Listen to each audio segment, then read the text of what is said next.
Buenas tardes. Bueno, la clase de hoy se vincula a la cuestión regional, cuyo título es La región, una mirada necesaria para la gestión territorial. Es importante esta mirada, ahora que ustedes están desarrollando el trabajo práctico, dado que el contexto en el cual se inserta el área de trabajo es fundamental, la mirada contextual, que tiene que ver con la mirada regional, es fundamental para entender los factores exógenos que de alguna manera inciden en el territorio o en el área de intervención que ustedes están trabajando en este momento.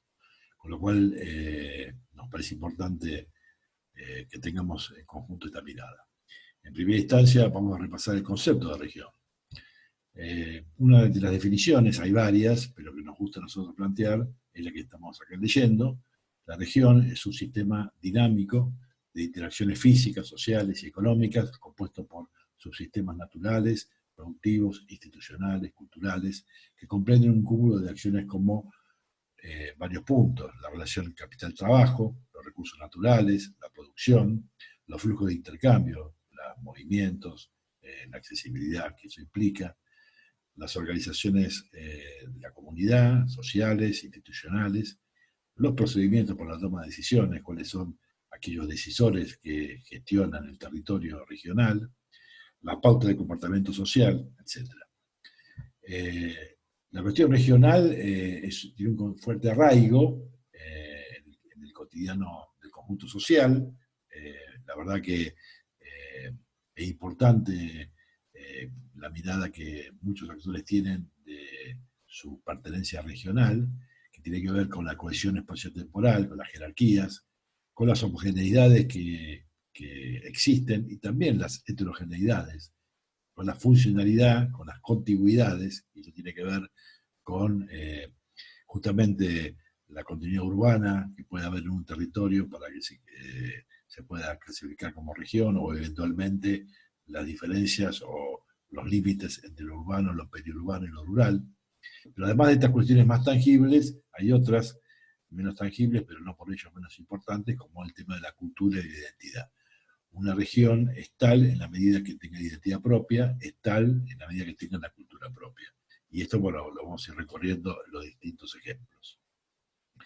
Desde el punto de vista de los tipos de región, bueno, tenemos las regiones naturales, que ya hemos estudiado seguramente en la secundaria, digo, las regiones fitogeográficas, por ejemplo, ¿no? Que tiene que ver con cuestiones de clima, de relieve, de temas naturales justamente. Las bioregiones, que son espacios de carácter homogéneo que tienen fuerte vinculación con las poblaciones humanas, hay complementariedades en la relación entre las poblaciones humanas y los fenómenos naturales de los ecosistemas, y luego las regiones más humanas, más vinculadas a las cuestiones de la relación entre la cuestión antrópica y la cuestión natural. Si vemos el mundo, podemos hablar de las regiones económicas, ¿no? Desde lo que puede ser el NAFTA, ¿sí? O lo que puede ser la Unión Europea, o lo que puede ser el Mercosur, entre muchas otras. Y esto, digamos, estamos muy, que tendrá que ver con nuestra área de trabajo, pero sí tiene que ver porque indudablemente en este mundo global, entender las relaciones de intercambio desde el punto de vista económico, desde el punto de vista productivo, son importantes. Y en particular, nuestra área de trabajo forma parte de esta región, que es el Mercosur, ¿verdad? Pero particularmente en este plano ven que hay un área, que está marcada en color verde, que es el área más fuerte, donde el corredor bioceánico, el área de mayor productividad del Mercosur, y nosotros estamos por acá, estamos dentro de esta área muy importante. Y esto tiene que ver con poder entender en ese contexto justamente estas relaciones a nivel transnacional que en algún sentido también nos puede condicionar o puede ser una fortaleza para pensar el desarrollo de nuestra área de trabajo. Pero bueno, en la Argentina, como verán, también tenemos áreas económicas, o mejor dicho, áreas que tienen que ver con cuestiones naturales y también antrópicas, la típica región pampeana, cuyana, la Patagonia, etc. Y también esa estructura regional se condice o debería condecirse con un modelo de funcionamiento territorial que ha sido histórico en el caso de la Argentina, que lo vemos acá, con una fuerte concentración en lo que es el área metropolitana y capital federal, con la estructura originalmente ferroviaria que llevaba toda la producción de los granos a lo que es el puerto de Buenos Aires y de ahí justamente vincularse con el resto del mundo. Este modelo centralista, que en algún sentido ha deformado el territorio, porque ha concentrado toda la actividad en un punto, en solo un punto, y las grandes extensiones territoriales de la Argentina han quedado fuera de la estructura, debería pensarse en un modelo distinto, digamos, en un modelo territorial deseado, y esto vale para el modelo territorial, me refiero, recordémoslo, vale para la nación, vale para la provincia de Buenos Aires en este caso, vale para nuestra región y vale también para nuestra área de trabajo. Un modelo territorial es como un objetivo consensuado y alcanzar en todas las escalas, vamos a decir. Y este podría ser un modelo territorial a escala país, digamos que se ha consensuado el plan estratégico territorial, que se ha desarrollado a nivel nacional, que equilibra y usa de una manera más homogénea los territorios, define muchos otros puntos fuertes, y que esto se traduce en un uso integral y mucho más uniforme del territorio nacional.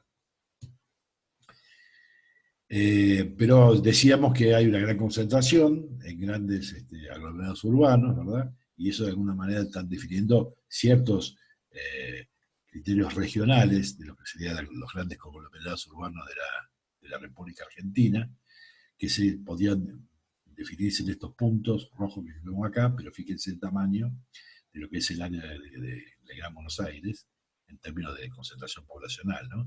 Que en términos de densidad se ve muy bien también en este mapa de la izquierda, donde están las densidades por departamento, por partido, y esto genera en algún sentido miradas regionales específicas que vale la pena repasar. Hablamos de las grandes conglomerados urbanos, ¿no? Y acá podemos ver la región del Gran Córdoba, ¿no? Que es un gran aglomerado urbano, que tiene un área particularmente homogénea en términos de contigüidad urbana, y también tiene un área externa que tiene que ver con localidades, si quieren, satélites que están por fuera del área núcleo de Córdoba, pero que tienen una relación de distancia tal que le permite en una hora, hora y pico, comunicarse con la ciudad cabecera, y en definitiva esa línea de tiempo de una hora puede definir un contexto, un segundo límite, vamos a decir, de la región de Gran Córdoba. Un primer límite que podría ser que está en color blanco, que sería este de acá, en la foto satelital, en color negro, y puede haber un segundo límite que incluye ya otras ciudades, otras localidades del Gran Córdoba, que tienen una relación funcional fuerte con el núcleo central. Esto es válido para otros conglomerados urbanos, como el Gran Tucumán, también el límite interno, que sería este, y el límite externo, que incluye a todas las ciudades que le rodean a Gran Tucumán. El caso del Gran Rosario, que tiene el límite del río Paraná, ¿verdad? Y un eje muy fuerte, acá está lo que sería la ciudad propiamente dicha de Rosario, con su continuidad urbana, y luego otras localidades que de alguna manera integran lo que uno podría decir la región del Gran Córdoba, o mejor dicho, en este caso, del Gran Rosario. Bueno, el Gran Mendoza, podría ser otro ejemplo. Y en el caso de La Plata, también, ¿no? Tenemos lo que sería el Gran La Plata, tenemos toda una primera área, que es lo que podríamos definirse como contigüidad urbana, con pequeños manchones, y luego un segundo cordón, que sería mejor acá, que tiene que ver con estas distancias de menos de una hora aproximadamente, que incluyen entonces a Coronel Brance, incluyen obviamente a Benicio Ensenada, a Magdalena, y bueno, acá hay un punto de conflicto que es, ¿incluye también al sur de Gran Buenos Aires o no lo incluye? Y esta sería una primera discusión. desde el punto de vista de la distancia, por ahí sí, pero todo este sector que podría ser Berazategui o Florencio Varela, digamos, tienen relación, pero también tienen relación con el núcleo de Capital Federal. Entonces, en definitiva, estas discusiones de los límites son importantes a la hora de definir los criterios de la región, regionalización. Son espacios de articulación, de asociación, de especialización y complementariedad, desde el punto de vista social, económico, productivo. Es una red funcional y flexible de relaciones de cooperación, complementación y coordinación. Y lo importante es que tener esa mirada de la articulación entre lo local, lo nacional y lo provincial. Probablemente el esquema regional, desde el punto de vista del territorio que vamos a analizar, es una instancia intermedia de articulación entre lo local y lo provincial o nacional. Qué interesante este concepto, porque permite gestionar a escala o planificar a escala cuestiones que exceden los límites de una ciudad. ¿Cuáles son los temas que tenemos que abordar cuando hacemos un análisis regional? Justamente esta relación entre la localidad de análisis, podría ser La Plata y su región, o podría ser la localidad, vamos a decir, de Citibel y su región, ¿no? Para hablar del territorio que conocemos.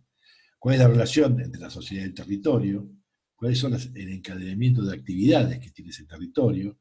Esto que hablamos de las continuidades y las discontinuidades de las relaciones urbanas, la continuidad urbana y cuando se interrumpe con lo rural, ¿qué pasa?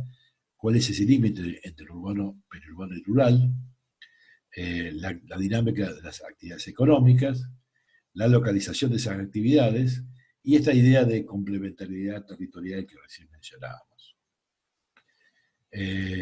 Cómo se comportan los asentamientos humanos, las áreas dispersas, áreas compactas, ¿verdad? Áreas centrales, áreas dispersas. Esta idea de las centralidades y las subcentralidades es muy importante, digamos, recién en los ejemplos que veíamos de los grandes conglomerados urbanos, bueno, hay un fuerte núcleo central, Córdoba, o Tucumán, o Rosario, La Plata, pero también hay subcentralidades que tienen que ver con temas más vinculados a localidades y a barrios que integran la región, pero le dan una cierta autonomía, mejor dicho, cierta descentralización o independencia que permite determinadas actividades desarrollarlas sin necesidad de ir al núcleo central. Bueno, desde ese punto de vista es muy importante la accesibilidad, ¿verdad? Lo veíamos en la charla de Horacio Martino, el tema de la movilidad y la accesibilidad como un tema clave cuando hablamos de relaciones, ¿no?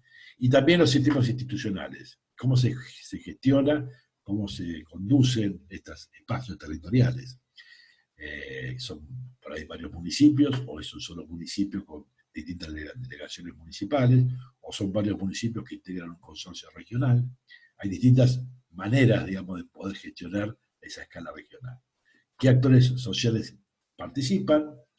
¿Y cuáles son las estrategias y las políticas que se aplican en términos locales y en términos regionales? Y si esas políticas locales, vamos a decir la política de un municipio, está en contradicción o está complementada con la política regional. De los modelos más clásicos de la conformación regional, donde había un centro principal, atractor, y cuando yo me alejo de ese centro atractor, se crece el valor de la tierra y la periferia termina siendo un valor de costo de tierra barato, y donde el transporte es determinante para justamente definir esa localización. Ahora sufrimos o percibimos distintos cambios de este modelo tradicional cuando aparecen la ampliación de las redes viales, cuando aparece el tema del automotor privado, entonces ya la comunicación es distinta, más fluida. Aparece, bueno, estamos viviendo hoy en la pandemia, aparecen las nuevas tecnologías que permiten el trabajo remoto, que permiten, bueno, eso, dictar clases desde la casa y ustedes escucharla de su propia casa, lo cual implica que este modelo de concentración o en el núcleo central empieza a tener un valor distinto.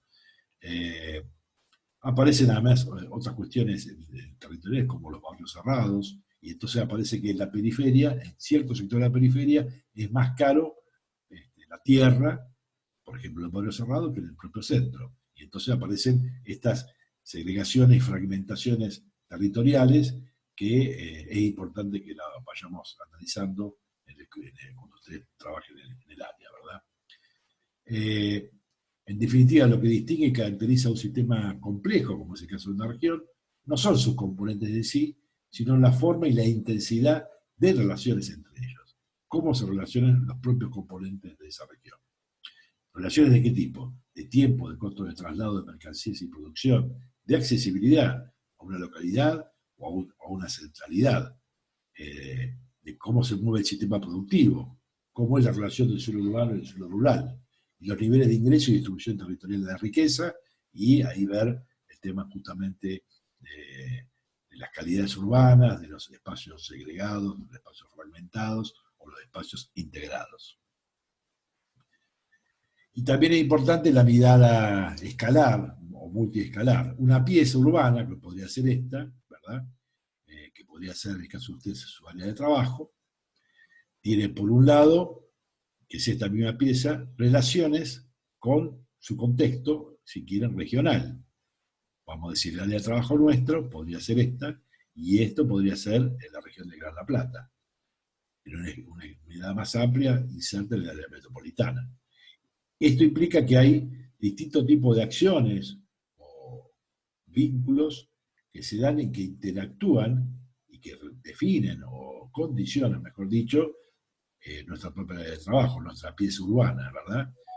Que tiene que ver con el efecto sobre el entorno. Y al mismo tiempo, la pieza urbana también genera e interactúa con su entorno. Esta mirada es importantísima que la tengamos presente ahora, porque en un área como la nuestra, de trabajo, las vinculaciones con el entorno que están por fuera del área son centrales.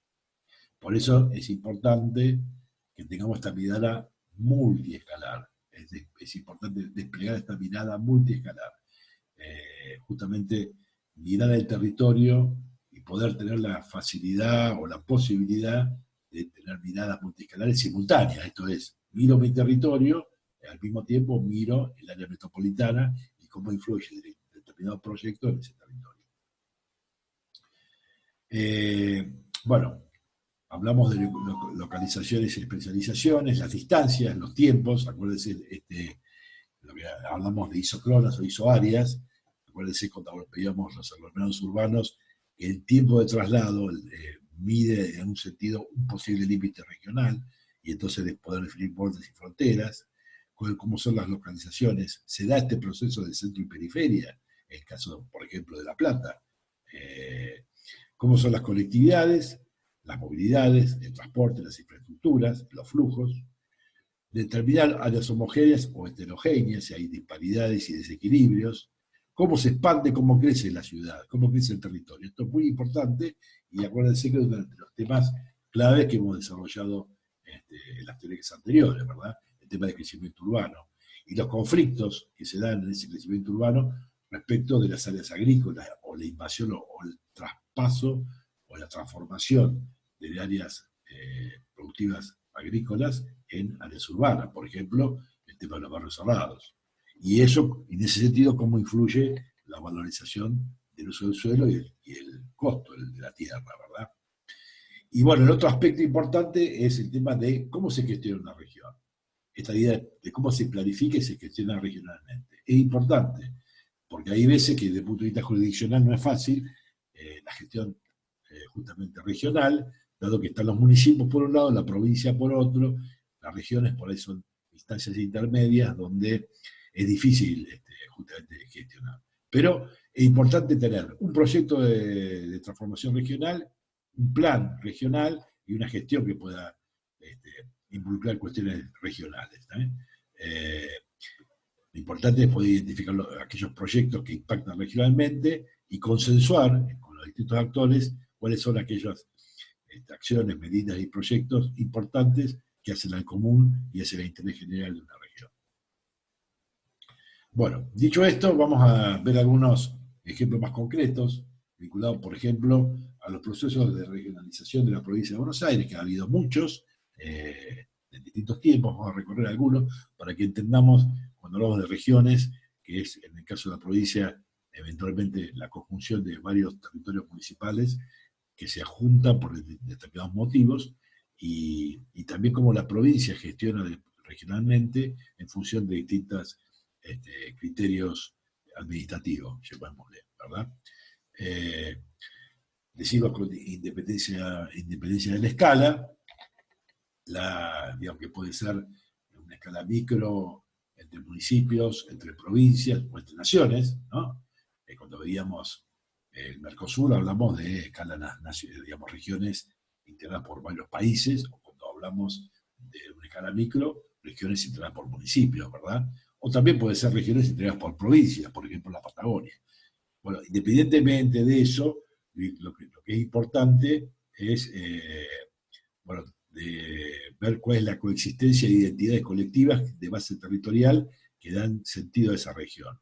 Eso supone un cambio de concepción de cómo se construye una región, priorizando justamente la idea social de una idea de una sociedad territorialmente organizada, que se puede organizar como sí, y no dependiendo de decisiones verticales que pueden venir desde arriba, ¿no? Es importante la construcción horizontal, a eso me refiero, de las regiones. Pero bueno, no hay un criterio general de una regionalización, por ejemplo, en lo que es la provincia de Buenos Aires. De hecho, existen regiones sanitarias, judiciales, electorales, naturales. Depende de qué se gestiona, qué tipo de región se arma. Entonces, podemos tener las regiones según la CEPLADE, que era, estamos hablando de la década del 80, la década del 70, la década del 80, donde se organizaban los territorios, el territorio provincial en función de cuestiones de tipo económico-productiva. Vamos a barrerla muy rápido, ¿no? Luego, en la década del 90 se armaron regiones vinculadas al plan trienal, no voy a entrar en detalle, pero ven que son distintos tipos de regiones en función de también criterios, en este caso, económicos, o, por ejemplo, regiones, cómo se gestiona la provincia desde el punto de vista sanitario, o cómo se gestiona la provincia desde el punto de vista turístico. Entonces aparecen, por ejemplo, toda esta región que tiene que ver con la costa atlántica, o la región vinculada a la área metropolitana o al eje Rosario-Buenos Aires, o los sectores productivos vinculados más que nada a la pampa agrícola y a la zona núcleo de producción agrícola, ¿verdad? Entonces aparecen este tipo de criterios, o regiones electorales, digamos, que tiene que ver cómo se organiza la votación de la población. O los consorcios regionales, donde acá, en la construcción de abajo hacia arriba, los municipios se asocian para determinados fines comunes, y esos consorcios tienen que ver básicamente con cuestiones de tipo productiva. Y esto se hace, se deshace. Bueno, la verdad que es bastante difícil tener un criterio único, y por ahí no es necesario tenerla. Acá, bueno, vemos un poco más de lo que recién les comentaba, de estos criterios. En definitiva, por ahí lo que uno habría que pensar es identificar aquellos núcleos fuertes, en este caso que están pintados de color verde, o estos que están por acá, que tienen que ver con lo mismo, que de alguna manera definen criterios de funcionamiento propios que podrían definirse como un lugar de tipo regional, que involucra un núcleo central y distintas localidades, los puntos negros, que de alguna manera pueden funcionar con este núcleo, o por ahí tres núcleos, esto es Olavarría, Azul y Tandil, que articula con algunos núcleos negros, uno podría definir esta región. Después zonas que son grises, intermedias, que no se sabe si pertenecen a un lugar o a otro. Esta noción de flexibilidad, en definitiva, vale, porque por ahí, para determinados aspectos, conviene asociarse de una determinada manera y para otros de otra. En definitiva, la idea de región como mapa es muy arbitraria, llamémosle, y muy poco flexible. Probablemente esta idea, de acuerdo a qué se quiere, puede ir cambiando en términos de límites de región, ¿verdad? Porque también tiene que ver con esta idea de modelo territorial, que veíamos a nivel nacional, ahora lo vemos a nivel provincial, cómo es la situación actual de funcionamiento regional y cómo podría ser el modelo deseado de funcionamiento, y a partir de eso, la conformación de regiones en función de un modelo de desarrollo territorial, que de alguna manera es la lógica de pensarla cuando pensamos un territorio, mejor dicho, un modelo consensuado en términos de qué queremos ser como provincia en este caso. Bueno, entonces, en definitiva, esta idea de noción de flexibilidad corresponde a un concepto de región concertada desde el punto de vista político-institucional. Estas interacciones sociales, compuestas por subsistemas productivos, institucionales, culturales, territoriales, son justamente dinámicos y flexibles. No es posible encorsetarlo en un mapa. En definitiva, se trata de poder acordar entre los actores un criterio regional que se sientan parte desde el punto de vista, insisto, político-institucional, y formular políticas y objetivos comunes a través de procesos participativos que terminen de cohesionar esta idea regional. Por eso, bueno, muy rápidamente vamos a ver algunos ejemplos. En este caso, algunos que hemos desarrollado varios docentes de la cátedra, vinculado a el Plan Estratégico Regional Tuyú-Maricampo, que era, bueno, una región compuesta por 5 municipios, General Maladía y General Lavalle, que son municipios más de tipo rural, donde el tema agropecuario es muy fuerte en lo económico, y 3 municipios costeros, el municipio de la costa, Pinamar y Villa Gesell, que tienen mucha relación con los otros 2, pero que tienen una fuerte connotación desde el punto de vista turístico. Por ello el tema Tuyú, Maricampo, estas 2 figuras, Maricampo, son como los elementos clave de este territorio. Este nombre surgió del propio plan estratégico, o sea, los propios actores armaron en el plan y hasta definieron el nombre de la propia región. Un plan que tuvo a todos los intendentes presentes, en un momento de lanzamiento, esto fue el año 2000, 2001, hace bastante, pero bueno, es un muy lindo ejemplo en términos de cómo se puede conformar una región, ¿verdad? Se armó una metodología de trabajo, se hizo un prediagnóstico, se trabajaron encuestas con actores clave, donde se determinaron fortalezas y debilidades de cada uno de los territorios, de cada una de las localidades que integran esta región, y a partir de eso se pudo definir, digamos, un criterio metodológico de llevar adelante el plan en términos de una secuencia metodológica participativa. No voy a abundar en esto, porque esto tiene que ver con la metodología de planificación, eso lo vamos a ver más adelante, pero bueno, a partir de eso se pudo formular un árbol estratégico con distintos ejes, digamos que son estos que están por acá, con distintas medidas y acciones y programas y objetivos generales, y esto permitió construir un proyecto regional, un proyecto concertado de la región Tuyú-Maricampo, que entre algunas acciones concretas determinó la conformación de ese consorcio regional, que con su estatuto, que pudo definir un criterio de gestión, un criterio político de cómo se gestiona esta región, y algunos proyectos específicos, como el plan vial, muchos de los cuales ya está construido, en términos de accesibilidad a la región, el plan hidráulico vial y ambiental, que tiene que ver con toda la cuestión hídrica, ahí tenemos la zona de la cuenca del Salado, con lo cual el tema vinculado a las inundaciones de las cuencas era clave, y entonces hubo un trabajo de este plan que permitió distintas obras de canalización muy importantes. Bueno, y otros proyectos, simplemente mencioné algunos, pero la verdad, bueno, este plan se presentó, se consensó, se aprobó, y de alguna manera cohesionó a los integrantes de esa región. En definitiva, la cuestión regional adquiere la forma espacial de una sociedad, y esto nos parece importante. O sea, es muy difícil pensar la región, la idea regional desde un tablero o desde un gabinete, desde una oficina, sino que esto se construye de forma horizontal. La cultura y la identidad se revitalizan como valores asociados al territorio fundamentales. La región debe proyectarse entonces simultáneamente como una unidad de identidad reconocida, como una totalidad internamente diferenciada. Y según Boissier, esto resulta posible solo si la región es capaz de generar un proyecto socialmente concertado, que no es otra cosa que un verdadero proyecto político generador de movilización social. La idea de región tiene que ver con una idea de proyecto político, como también lo veíamos en los planes estratégicos, un proyecto político consensuado. Y ahí la región tiene valor en sí mismo. Bueno, ahora vamos a iniciar lo que es la etapa, la unidad temática 3, vinculadas a el área de trabajo específicamente.